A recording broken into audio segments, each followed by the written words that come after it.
Bom dia a todos, bom dia a todas. Sejam muito bem-vindos e bem-vindas a mais um ICL Mercado Investimentos.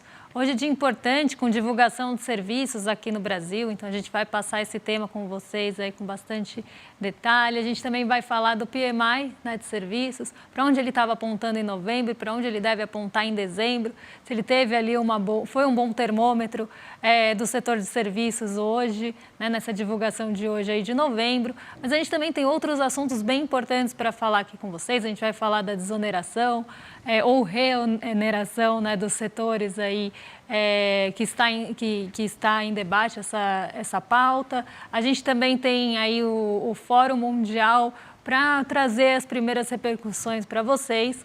Mas antes de tudo isso, André, bom dia, como você está? Bom dia, Débora. Bom dia a todos os nossos telespectadores. Hoje vamos falar um pouco do setor de serviços. Saiu aí a boa notícia, aí, pelo menos, do setor que depois de 3 quedas consecutivas você teve uma alta sazonal já esperada, né? Porque ao final do ano as pessoas consomem mais serviços. Vamos explicar um pouco de onde está vindo essa alta.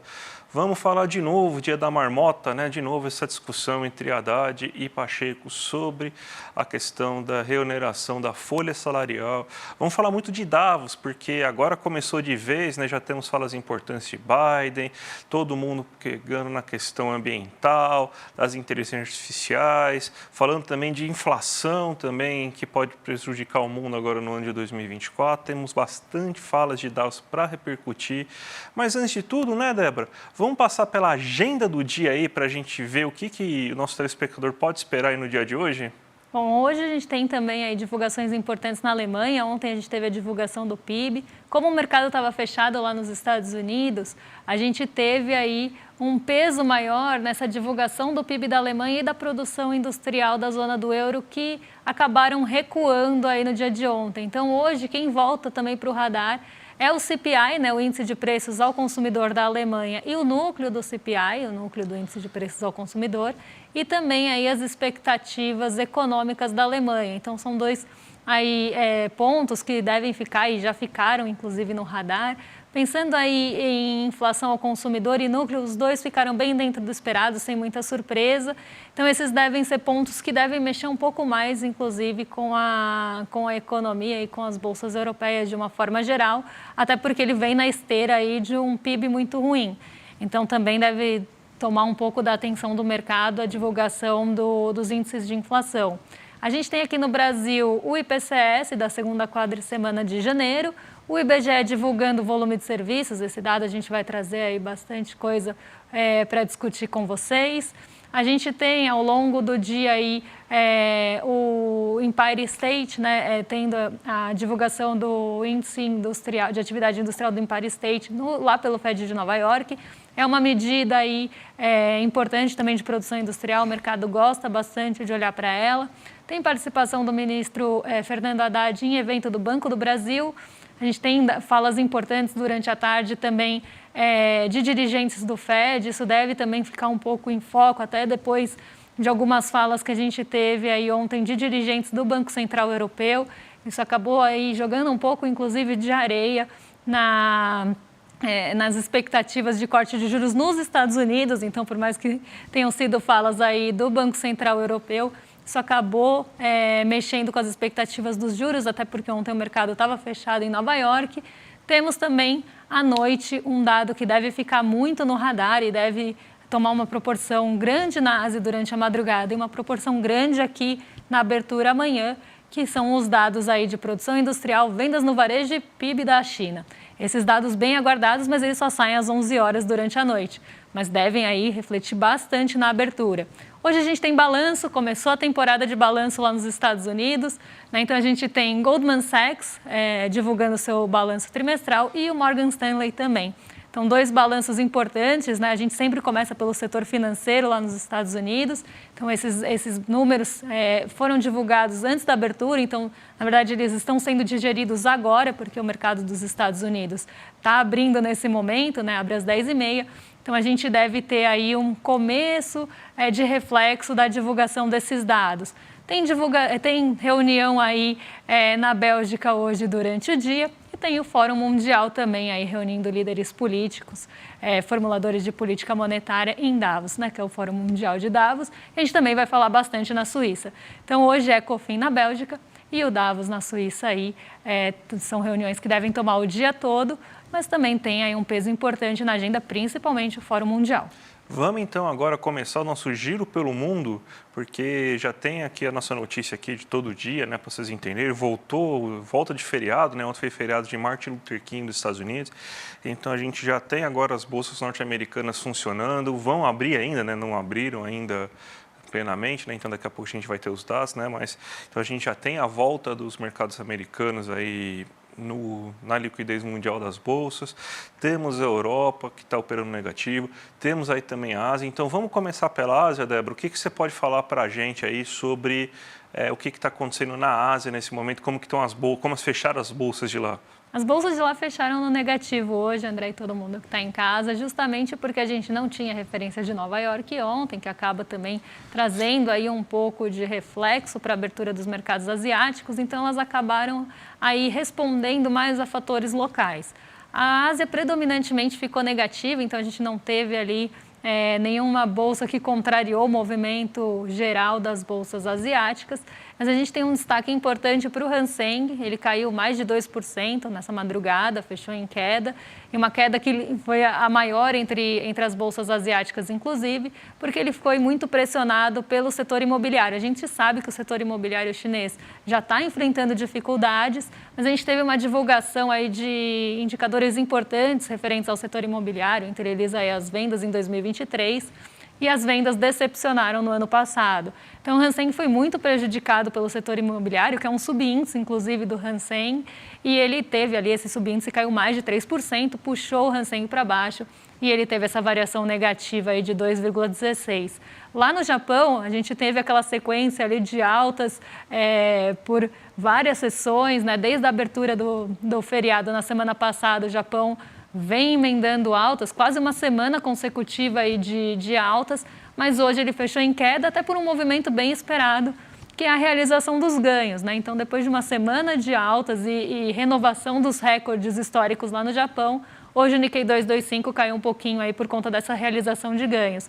Então, realmente, um dia mais negativo na Ásia, nem o Japão aí se descolou como vinha acontecendo, e muito aí pressionado pelo setor imobiliário da China, que vem com bastante dificuldade. Vamos continuar nosso giro pelo mundo, porque hoje o grande destaque aí do mundo é o Fórum Mundial, né, que está acontecendo em Davos, né, fórum que acontece todo ano, né? E você tem algumas falas já começando a aparecer, falas importantes, né, que pelo visto aí o grande destaque, né, os grandes pontos aí que todos os líderes que vão acabar falando aí no Fórum Mundial vão bater sempre na mesma tecla, né, que é transição energética, problemas climáticos e inteligência artificial, né? A gente ainda não tem ainda grande presença como líderes mundiais, como a gente não vai ter, né? Então vai ser um fórum um pouco mais esvaziado, estão mandando outros representantes, não tem o Biden, não tem o Lula, por exemplo, assim. Aí você tem, por exemplo, que o Brasil vai ser a Marina Silva, o Alexandre Silveira, do Minas Energias, e a Anísia Trindade, da Saúde, serão nossos representantes, né? Até você vê assim, colocar uma pessoa ligada ao meio ambiente mostra como a questão da transição energética e clima devem ser realmente as estrelas da companhia aí nessas discussões aí do Fórum Mundial, né? Então, você vê aqui que ontem já abriu com algum documento já que estava mostrando, a gente mostrou até quais seriam as grandes preocupações aí que seriam debatidos no Fórum Mundial, e agora com a abertura que foi ontem, né, a gente já vê realmente aí que transição energética, clima e inteligência artificial também, que agora começa a preocupar muito, né, alguns países começando a legislar, inclusive, em relação a esse tema. Não sei se vocês viram ontem, né, um vídeo falso montado que mostrava o Louvre pegando fogo, né, e era uma cena impressionante, assim, de como era realista ela, né. Então, também tem a questão da inteligência artificial que precisa ser debatida e regulada, né? Então, esses aí são os pontos e nenhuma novidade, né, Débora? Que esses pontos sejam os mais debatidos, que esses sejam as grandes estrelas aí da companhia nessa discussão, né? Exatamente, já era até esperado, até pelos riscos mapeados, né, que esses fossem aí os assuntos discutidos no Fórum Econômico Mundial. Mas tem um outro ponto importante aí que foi discutido e que está também bastante na centralidade do debate, que é a inflação, né? Então, a gente teve ontem falas importantes, inclusive, aí relacionadas à inflação. O Banco Central Europeu, como eu falei, alguns dirigentes falaram ontem, e foi justamente isso que trouxe até um viés mais negativo para os rendimentos dos títulos de dívida ontem. Então, explica um pouquinho aí para a gente, André, como é que foi aí essa repercussão. Então, a gente já está meio que precificado, né? Palavra bonita aí que o mercado gosta de falar, né? Que a gente já está meio que precificado sobre a questão inflacionária de 2024. Os relatórios que estão saindo de Banco Mundial, de OCDE, agora sobre as previsões de 2024, fechamento das previsões de 2023, estão alertando isso porque você deve ter problemas climáticos muito grandes esse ano. A gente já teve diversos problemas climáticos, a gente sentiu aqui no Brasil, principalmente no final desse ano. A gente já tem a previsão que até pelo menos abril a gente vai ter continuidade dos efeitos climáticos do El Niño, que vão afetar a produção agrícola, ou seja, a produção de alimentos aqui dentro do país. Então, você deve ter uma produção mundial de alimentos mais fraca. Isso aí vai ser fator de pressão inflacionária. Então, o preço dos alimentos, não só no Brasil como no mundo, agora a questão climática, ela já tinha chegado de vez, né? Mas agora ela está afetando o nosso dia a dia como nunca afetou antes, né? No mundo, na história, né? Então, agora a gente está sentindo essas ondas de calor, esses desastres climáticos aí terríveis, alimentos começando a faltar agora. Não faltam, né? Mas você tem uma menor oferta e o preço deles, né, acaba se elevando. E outra coisa que você tem também é a questão aí de um aumento no preço das commodities, porque cada vez mais o mundo está sendo tensionado. Você tem que... existe um grande risco da escalada dos conflitos que estão acontecendo em Gaza tomarem outros países no Oriente Médio, muito foco no Líbano, muito foco no Irã, grandes produtores de petróleo, Irã, um dos grandes produtores de petróleo do mundo.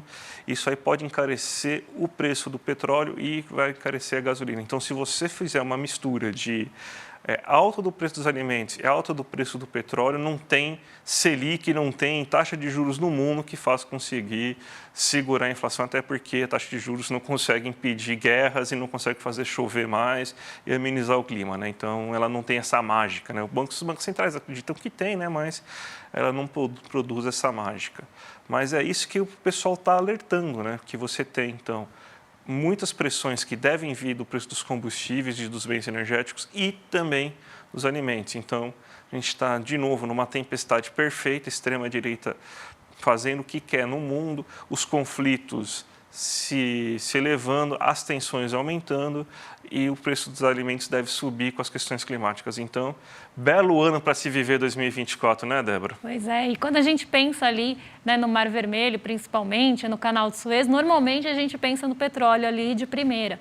Né? Então, a gente já tinha, inclusive, falado, né, a importância que tem aquela região para o fluxo de petróleo. A gente tem visto aí o petróleo muito sensível a movimentações, né, petróleo Brent, o WTI, ali muito sensíveis a qualquer notícia, a qualquer movimentação, justamente porque a gente tem uma tensão ali acontecendo no Mar Vermelho. Mas a gente tem que pensar também que ali é um ponto importante de commodities agrícolas e fertilizantes. Então, a gente tem ali passando trigo, milho, o arroz e os fertilizantes no geral, principalmente na rota, pensando Eurásia, né, Europa e Ásia. Então, a gente tem por ali passando 15% da produção de arroz que sai da Ásia e vai para a Europa. A gente tem 15% da produção de trigo passando da Europa para a Ásia e 7% da produção de milho passando por ali também. Então, um ponto muito importante, né, de fluxo mesmo naval, e isso deve trazer realmente uma pressão nos preços das commodities agrícolas. Esse é um ponto também que foi aí bastante alertado ontem, né, justamente porque a gente pode ter aí novamente um aumento nos preços das commodities agrícolas, e isso vai refletir no preço dos alimentos. E a gente já vinha também falando de outros pontos que também tem ali aquele fluxo importante, né, quanto de cargas passam por lá. Até quando a gente teve aquele problema, né, de um navio que ficou ali preso por um tempo, a gente teve um desencadeamento global ali de muitos problemas, né? Então a gente tem que realmente ficar atento a essa região, porque essa escalonada de conflitos pode aí trazer, inclusive, aí esse desdobramento que a gente já vem falando há algum tempo, né? Inclusive quando a gente discutiu aqui o mapa com vocês, e na questão climática nem se fala. Isso também vem aí trazendo muitos problemas para as commodities agrícolas e não só isso, né? Se a gente for falar de canais de fluxo de transporte marítimo, o próprio canal do Panamá sofreu com uma seca ali que também muitos navios não estavam conseguindo passar. Então a gente vê aí uma conjuntura bem complicada, né? Não só dos eventos climáticos, mas também das tensões geopolíticas, pressionando aí as commodities agrícolas. Então isso deve ficar bem no radar nesse ano. E aqui no Brasil a gente também já está sofrendo com a questão climática, aí, com os nossos alimentos sofrendo na produção ou com calor ou chuvas excessivas. Então esse deve ser um ponto de bastante preocupação e está bem no radar.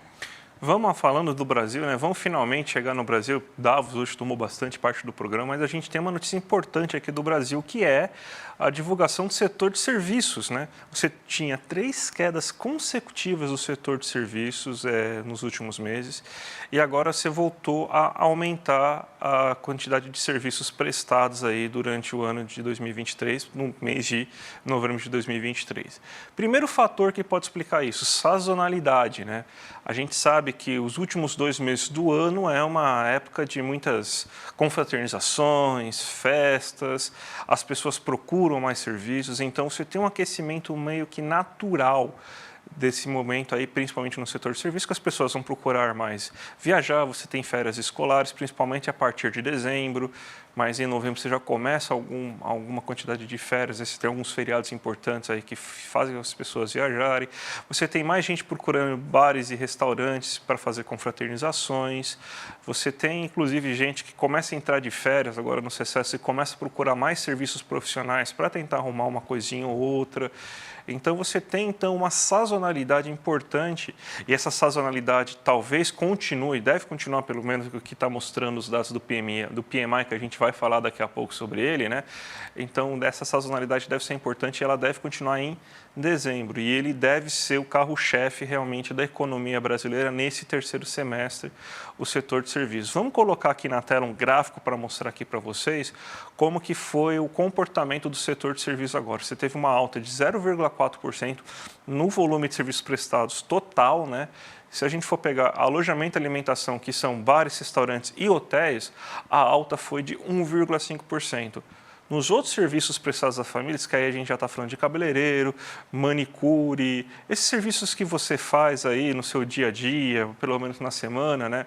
Que são realmente aqueles serviços que as pessoas consomem, né? Não são serviços profissionais, assim, então são serviços profissionais que você exige realmente um profissional tão qualificado assim, que nem são os serviços profissionais que a gente vai colocar aqui, esse daí teve alta de 4%, então uma alta bem considerável. Então as pessoas procuraram mais manicure, cabeleireiro, depilação, esses tipos de serviços, né? Quando você pega aqui os serviços profissionais, que aí a gente está falando, por exemplo, de contratar um contador, contratar um administrador, contratar um encanador, contratar um pedreiro, aí os serviços também aumentaram aí nesse mês, aí foi uma alta de 1%. Os transportes terrestres aumentaram em 0,7% e o que evitou uma alta ainda maior do setor de serviços foi justamente os transportes aéreos, ou seja, as pessoas viajaram menos, principalmente porque muita gente deixou para viajar, fazer viagens mais longas agora, né? Vão ser feitas essas viagens geralmente agora nas férias de dezembro e janeiro, né? Férias principalmente escolares, onde as famílias acabam viajando. E a gente também tem o fator do preço das passagens aéreas estarem muito elevadas, né? Então isso está fazendo com que ocorra uma queda considerável da compra e da procura por setores de transporte aéreo. Então, isso aí, se não tivesse essa queda de 16%, provavelmente a gente teria um resultado bem melhor para o setor de serviços como um todo. A armazenagem e correios também teve uma queda de 0,2%. Mas é um bom sinal que a gente vê que, se excluindo os transportes aéreos, a gente tem uma retomada interessante aí das pessoas voltando a gastar sua renda com coisas assim para benefício próprio, né? Usar grátis, né? Ir no barzinho, no restaurante, no cabeleireiro, na manicure, manicure, procurando um profissional para ajeitar a sua vida. Então, são dados bem importantes aí que foram divulgados, Débora. E dados não só importantes aí, né, para a gente entender essa economia urbana e até ver essa retomada, né, a gente teve aí meses ruins do setor de serviços aí ao longo desse último período, e a gente vê essa retomada não só da economia urbana, mas também é algo que impacta bastante a renda, porque a gente sabe o quanto o setor de serviços é importante na renda de quem trabalha no setor de serviços, né? Tem aí até quando a gente fala, até um ponto bem importante quando a gente fala de inflação do setor de serviços, a gente está pensando que quase essa renda é praticamente transferida para os trabalhadores do setor de serviços, que normalmente tem ali rendas menores, então aqui a gente tem que pensar nesses pontos também. E a gente trouxe um outro gráfico até para ver se o PMI foi um bom termômetro ou não do setor de serviços nesse mês de novembro. O PMI ele é um indicador medido pela S&P Global, né, uma pesquisa feita pela S&P Global, e esse indicador mostra, né, se aquele setor ele está em expansão ou está em contração e se há aceleração dessa contração ou dessa expansão, né? Então, como aqui mesmo está dizendo, valores acima de 50 indicam expansão, valores abaixo de 50 indicam contração do setor. E aí a gente tem um movimento importante, né? Porque por mais que a gente tenha aqui o PMI mostrando que de setembro para outubro a gente teria uma alta no setor de serviços, o que não aconteceu, né? A gente tinha de outubro para novembro uma alta importante, até colocando mais o setor de serviços no terreno da expansão, né, em 51,2, mostrando que o setor de serviços não só poderia crescer em novembro, mas crescer de uma forma mais acelerada. Então, aqui um bom termômetro realmente foi aí bem assertivo nessa passagem de outubro para novembro, até porque em outubro a gente sai de uma base ali até menor, porque a gente teve quedas consecutivas. E aí, em dezembro, a gente tem uma continuidade da expansão do setor de serviços.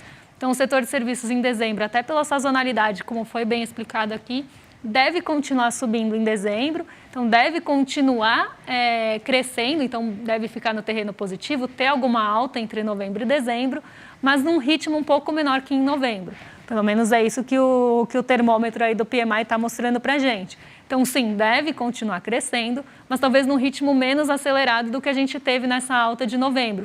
E aí, quando a gente tiver os dados de dezembro aí fechados, a gente volta com vocês para ver se foi realmente um bom termômetro do setor. Uma coisa que é importante a gente explicar para o nosso telespectador, Débora, é o seguinte, que você falou que essa alta não foi refletida em outubro, mas ela pode ter acontecido e a pesquisa não ter conseguido capturar essa alta, né? Por quê? É uma pesquisa.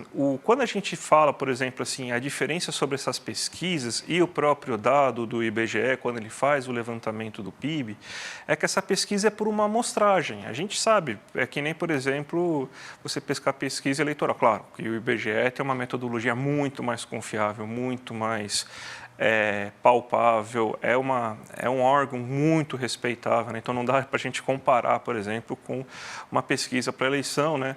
Mas você tem que, pode acontecer, isso daí acontece mesmo assim, de você não conseguir capturar o aumento por uma questão aí de sentimento, por uma questão de que não foi visível nesse primeiro momento, começou a aumentar, mas não foi possível captar os dados daquele aumento naquele período, né? É por isso que só quando sai o PIB a gente consegue ter aí esse reflexo. Então, pode ser que aconteceu que o PMI de serviços capturou uma alta que a pesquisa mensal de serviços não capturou, né? E isso daí é uma coisa que acontece, por isso que isso chama-se pesquisa, né? Não é o dado fechado, né? Até a gente vai falar na quinta-feira do IBCBR, que não é o termômetro, mais ou menos um termômetro apenas do PIB, que ele se baseia muito nessas pesquisas, né? Por isso que a gente vê tanta diferença, às vezes, do IBCBR para o PIB como um todo, né? E o mesmo também acontece aqui, porque o PMI também é uma pesquisa e normalmente uma pesquisa bem focada aí em agentes do setor privado respondendo essa pesquisa. Então, aqui também é uma pesquisa feita aí por amostragem e pode ter essas mudanças, mas ele é um bom termômetro aí para a gente saber o que esperar, pelo menos, aí da próxima pesquisa. E vamos agora falar de um assunto que também ficou bem na centralidade aí esses dias, né? Que é a desoneração da folha, o debate ali entre o Congresso e o Poder Executivo, e aí o ministro da Fazenda Fernando Haddad, isso está sendo aí um cabo de guerra aí, até né, nessa discussão entre esses poderes, né? Então a gente deve ter aí o andamento dessa negociação, né? E o Haddad quer aí realmente negociar a redução gradual da desoneração ou a reoneração gradual dos setores. E esse é um assunto que está bem na centralidade, inclusive mexendo bastante com o mercado. É o dia da marmota, né? Todo dia parece que a gente vem aqui discutir sobre Haddad e Pacheco discutindo sobre reoneração da folha de pagamentos. Foi agora, a semana passada, né, a possibilidade, o balão de ensaio sobre taxar as compras abaixo de $50 para conseguir ganhar aquele dinheiro para você conseguir pegar o rombo que a desoneração estava causando. Agora, a nova proposta é você fazer uma forma gradual de reonerar a folha de pagamento, não fazer ela de uma única vez. Não sei nem qual que é o prazo direito, né, para você fazer, então, com que ela voltasse a reoneração completa, né? Mas agora é aí que está nessa discussão, né? Então, esse aí está sendo um cabo de guerra muito grande, né? O governo está muito firme querendo a volta da reoneração de folha de pagamento, né? Aí, dessa vez, eu até estou achando engraçado que os economistas liberais que concordam com a reoneração aí, que sempre foram muito ouvidos nesses casos, sumiram do noticiário, né? Não estou ouvindo, né? Nenhum economista sendo ouvido. Agora estão sendo ouvidos toda aquela galera lá que é bem demoniada, né? Que, por exemplo, entidades sindicais, entidades patronais. Então, dessa vez, os especialistas de sempre não foram chamados aí para discussão, né? Então, você vê aí que tem lá da discussão e tudo mais. Mas aqui a gente fala, a gente é contra a desoneração, tem que reonerar realmente a folha de pagamento.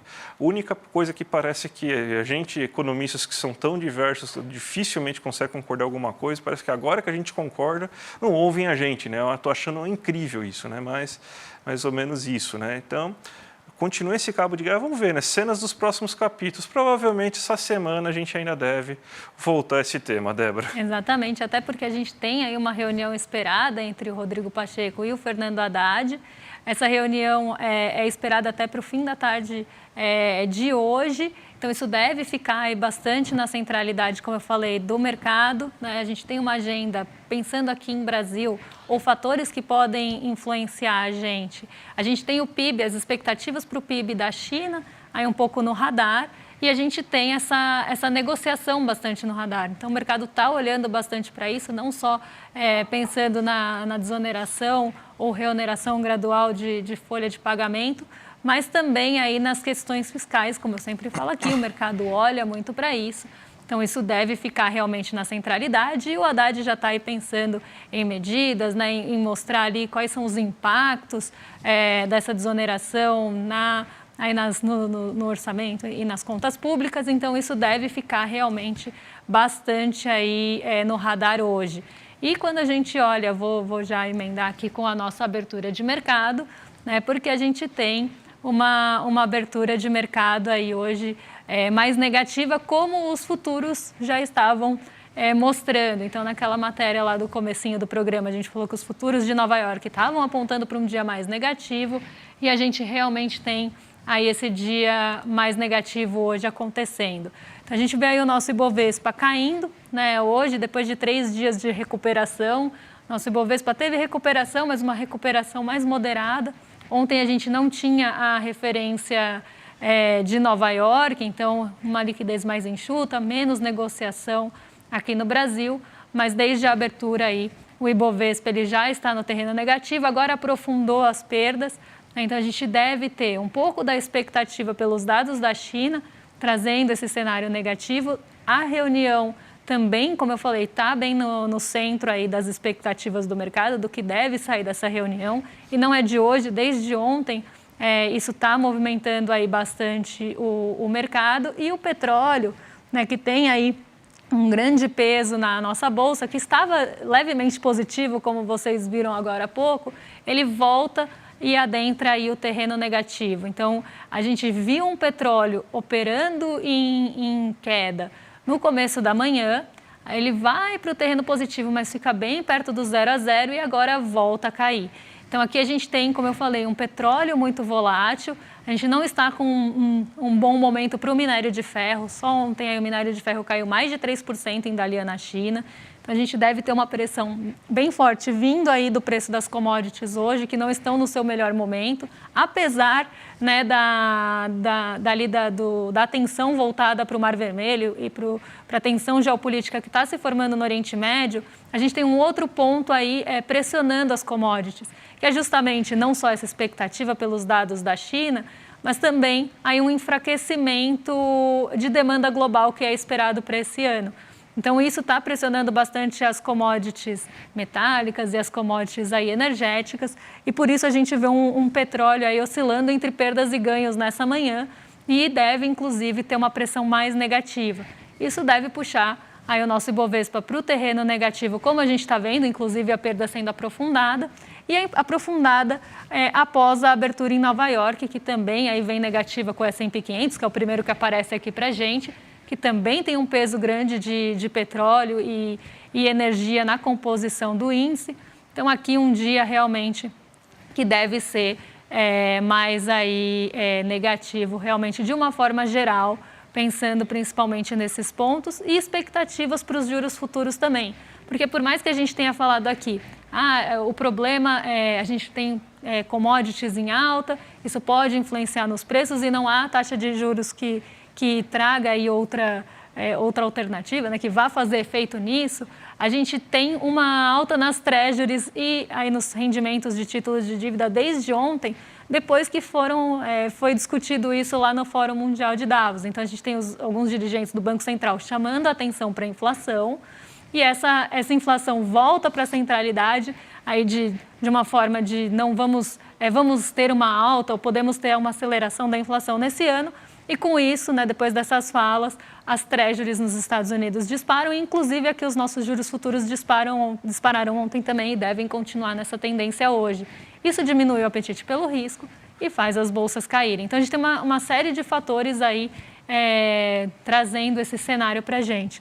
O Nikkei 225 cai 0,79, então, como eu falei, um dia majoritariamente negativo na Ásia. O Xangai Composto ele foi uma exceção com uma alta moderada, mas não teve nenhum ali indicador importante, a não ser aí as expectativas que ainda não estão divulgadas, são realmente só expectativas. O dólar sobe e o DXY também, justamente por esse fortalecimento do dólar vindo dessas treasuries em alta. Então, hoje a gente tem um dia de dólar aí a 4,90, o dólar se fortalecendo frente aos pares, principalmente o euro. A gente teve um enfraquecimento bem grande do euro ontem, vindo aí das más notícias da Europa em relação a indicadores econômicos, e o petróleo Brent aí bem volátil, oscilando entre perdas e ganhos, e principalmente o petróleo e as commodities hoje devem ser aí a estrela do dia, devem impactar bastante a nossa bolsa aqui. Débora, dia 28, hein? Dia 28, domingo, 28 de janeiro, o Mapa da Mina, eu, Débora, Eduardo Moreira principalmente, vamos fazer as nossas previsões. O Eduardo Moreira acertou quase tudo no passado, gente, tudo. A gente vai mostrar, inclusive, depois do fechamento do programa, alguns vídeos aí para vocês verem, aí tá passando nossa programação, uns vídeos provando aí como a gente foi assertivo do ano passado. A gente vai fazer a mesma coisa esse ano, né? Vamos falar de como que fechou o ano passado, vamos falar das nossas análises sobre o ano passado, vamos falar também do que a gente está projetando já para o próximo ano.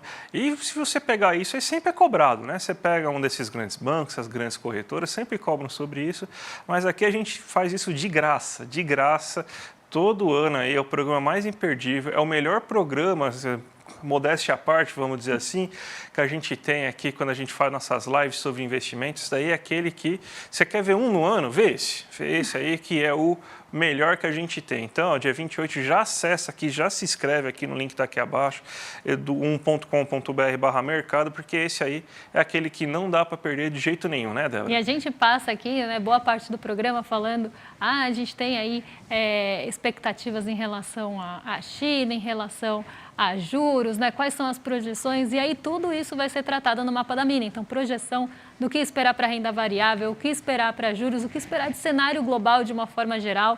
Então, é realmente imperdível, né? A gente conta com vocês aí lá no dia 28, então não deixem de se inscrever, que é aí realmente uma grande aula e uma grande aula aí com dados muito importantes que, como o André falou, normalmente são cobrados e não é barato. Então agora vamos entregar para o nosso vizinho William De Luca aí, que é o Rolê ICL, feliz da vida, né? Porque eu acabei de saber que a Abel Ferreira renovou até 2025, então tá feliz que nem eu, William. Vai fazer o programa sorridente, então vamos entregar aí para o William De Luca. E lembrando que a gente volta amanhã às 11 horas da manhã, antes do William De Luca, então aproveitem aí o resto da manhã aí com o ICL, Débora. E a gente fica aqui, né, das 11 às 11h30. Hoje passou um pouquinho porque o William De Luca se atrasou, mas amanhã a gente está de volta às 11 horas da manhã aqui com o Mercado de Investimentos e 11h30 com o Rolê ICL no horário, hein? Espero. Para variar, o William De Luca aqui prejudicando o meu trabalho, né? Para variar, né? Sempre fica atrapalhando a minha pessoa, né? Mas tudo bem, né? A gente deu um freestyle aqui, mas deu certo. Deu certo, deu certo. Gente, quem sabe faz ao vivo. Exatamente. Um abraço, gente. Até mais. E aí, galera, tem super novidade na área. Tá vendo aqui atrás? O site do ICL Notícias está on! É isso aí, o maior jornal da internet no Brasil agora tem a sua versão portal também, com a mesma luta e a mesma independência, levando até vocês todos os dias as melhores notícias. Acesse de onde você estiver, www.iclnoticias.com.br. A gente chegou para fazer jornalismo de verdade, sem rabo preso com ninguém. Nosso compromisso com a verdade e com a mudança. Eu quero dar para vocês da nossa comunidade uma missão, um pedido de ajuda. Pega esse link e envia para todos os seus contatos do Telegram, do WhatsApp. A gente precisa fazer essa novidade chegar para todo mundo. Onde tiver notícia, o portal ICL Notícias vai estar lá, com independência e seriedade. Clica lá e mande para os seus amigos. Vamos embora! A revolução está só começando.